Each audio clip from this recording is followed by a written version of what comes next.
le créateur de l'univers. Était-il connu des autres peuples?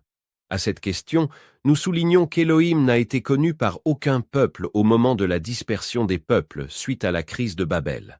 Les noms que nous avons dans nos langues et qui seraient le nom du Créateur n'est pas le sien, mais plutôt celui de son adversaire, Satan, adoré par l'intermédiaire de toutes sortes de divinités solaires, Dieu, God, Nyamien, Lago, etc.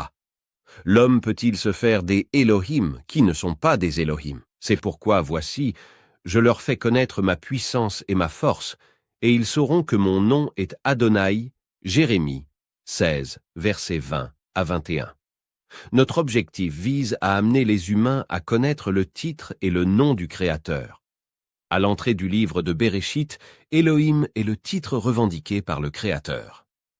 Béréchit, Elohim créa les cieux et la terre. Son titre Elohim, qu'il s'est donné, signifie « celui qui existe de par lui-même et qui a créé toutes choses ». Lors de sa rencontre avec Moshe dans le Sinaï, Elohim lui donna son nom qui demeure de génération en génération. Elohim dit encore à Moshe, « Tu parleras ainsi au Béné Israël Adonai, l'Elohim de vos pères, l'Elohim d'Abraham, l'Elohim d'Itzhak et l'Elohim Yaakov m'envoie vers vous. Voilà mon nom. » Le premier constat que l'on fait quand on ouvre une Bible, c'est la disparition des mots les plus importants que sont Adonai et Elohim. Il faut simplement les remettre à leur place. Sur cette base, nous affirmons qu'aucune de nos langues ne renferme le véritable nom du Créateur. Ainsi, Adonai, Elohim, ne se trouve pas exprimé dans nos langues, us et coutumes. Les hommes ont élevé au rang d'objet d'adoration des éléments de la création, dont le plus populaire est le soleil.